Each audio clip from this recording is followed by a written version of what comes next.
Ito yung pana ni Sir Cedric. So sir, ito yung pinaka-finish ng iyong pana.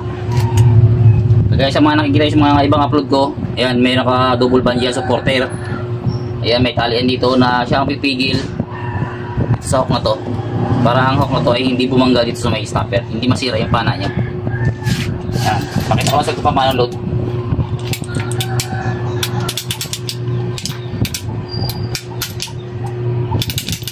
Ayan, sir, load natin.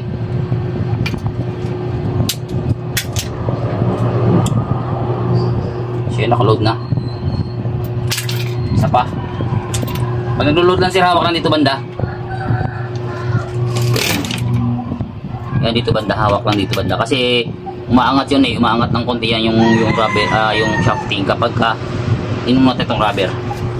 Siyempre, gawa na natin na parang itong discard kung paano natin alalayan yung ating shafting. Pakadali lang naman yan eh, hawak lang dito.